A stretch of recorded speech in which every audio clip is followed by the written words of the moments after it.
So, as I'm sure everyone is aware, things seem to be looking up for Halo Infinite. The game just hit its peak Steam concurrent users since Season 4 dropped. Summit and Shroud were both playing the game yesterday and had a combined 30,000 plus viewers. Big YouTubers such as JackFrags have made videos that had 300,000 views.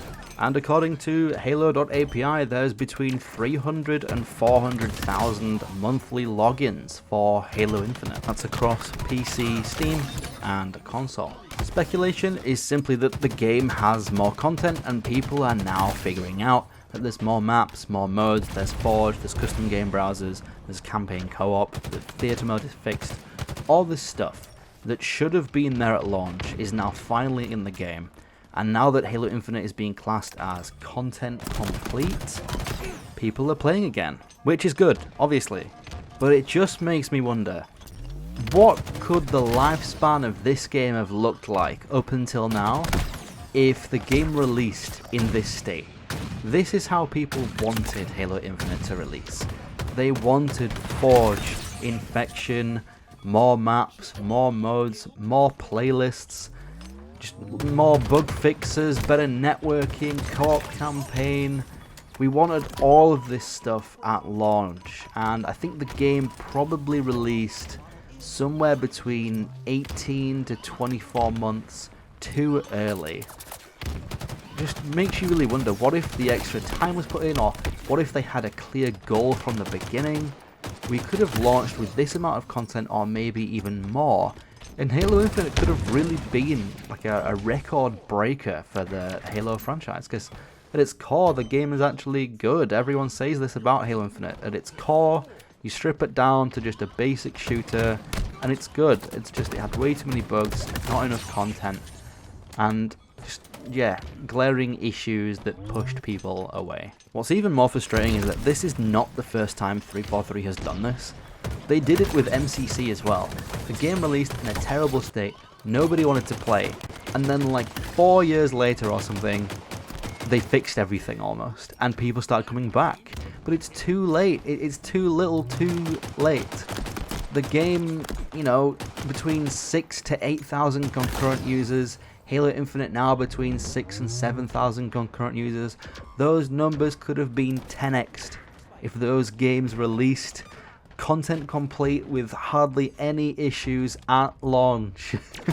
I just wish 343 would learn. It's like, it's just this repeat cycle of them launching broken titles that don't work, that lack in content.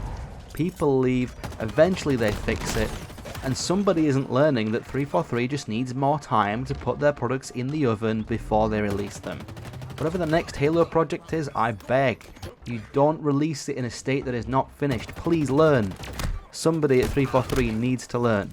And I'm hoping that because Pierre is in charge now, who is the guy who, you know, helped compile a team that fixed MCC, hopefully the next Halo product that is released just starts off, you know, well, starts off content complete with little issues. I am kind of excited to see where Halo Infinite goes, but I don't think it will ever reach the numbers that everybody wants unless they did some mass marketing for it again as like a soft relaunch kind of thing. If Season 5 comes with a bunch more maps and modes, a big team battle community Forge playlist, because I think the big team only has like 4 maps right now, so that's in dire need of more content. Lots of bug fixes and networking issues and things like that. I think the custom game browser is still a bit weird in places too.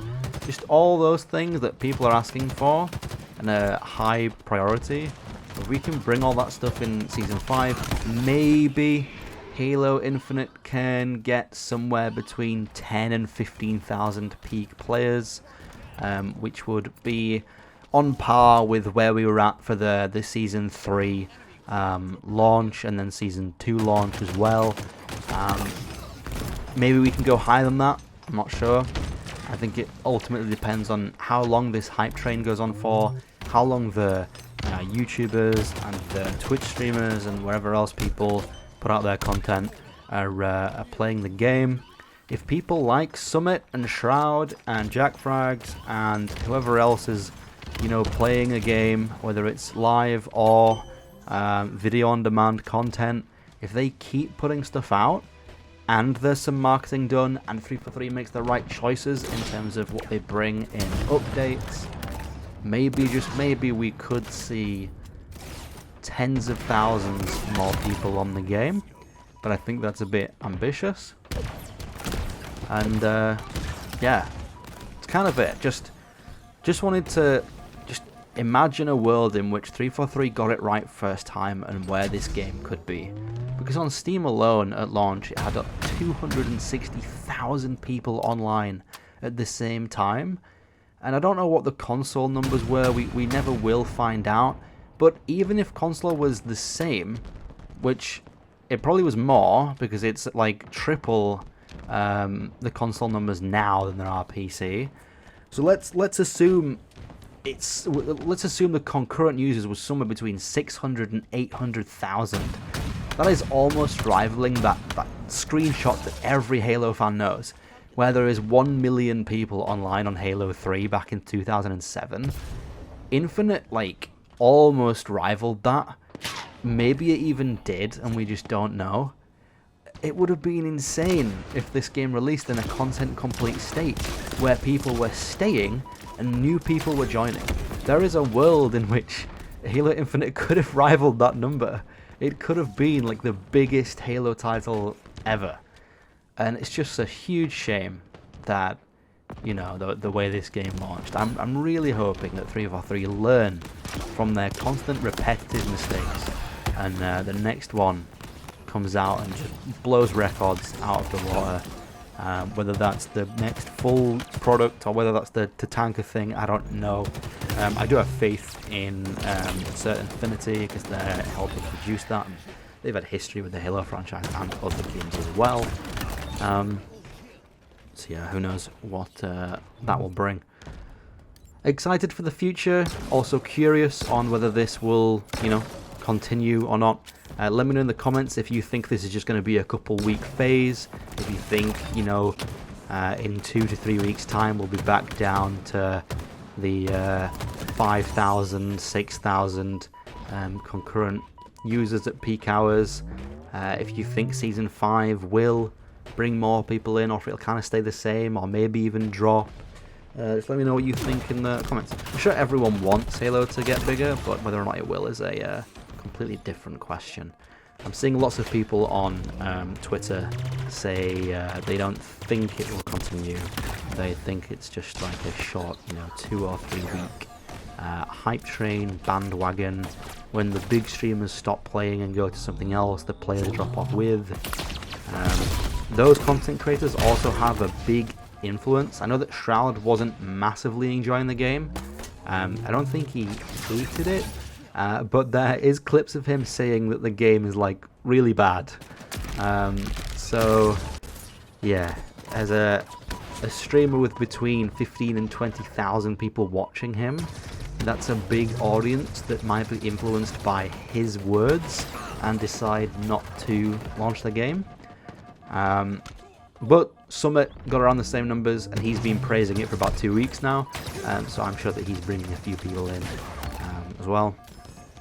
Anyway, yeah, I'm going to ramble too much, so we're going to end this one here. As I said, let me know in the comments if you think this will continue. Let me know if you're enjoying it, and we'll see you whenever more of, you know, this evolves. I'll see you in another few weeks to report on what the population is like.